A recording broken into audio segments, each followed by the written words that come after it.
Sige ta, salamat. Salamat, pare. Hey, Parikoy. Oh, pare ko dito ka na pala. Bakit mo ka pinapunta dito? May kailangan ka? Meron sana. Pero sana pumayag ka. Pero di ba, kailangan mo ng pera? Oo nga eh. Kailangan na kailangan. Bibigyan kita. Talaga? Pero sa isang kondisyon. Eh ano na namang kondisyon ba yan? Papanggap ka lang naman, girlfriend ko. Ako magpapanggap na girlfriend mo? Teka. Trip mo ba ako?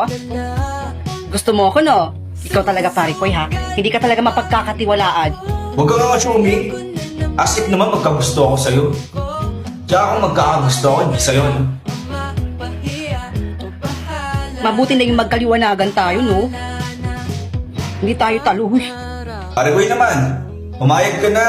Tsaka magpapanggap ka lang ng girlfriend ko eh. Yun lang kasi yung alam kong paraan para tigilan ako ni Trish.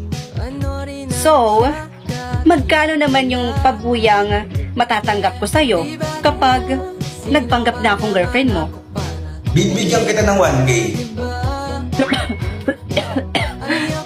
1K?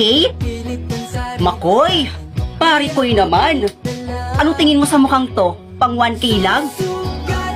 Ako naman pare ko magpapanggap ka lang naman eh. Ang hirap kaya ng pinapagawa mo sa akin. Pagpapanggapin mo akong girlfriend tapos yan ang ibibigay mo sa akin? Huwag na, huy!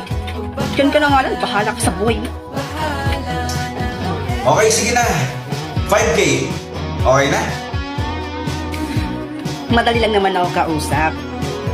Sige. Deal. Okay, deal. Kailan natin uumpisahan?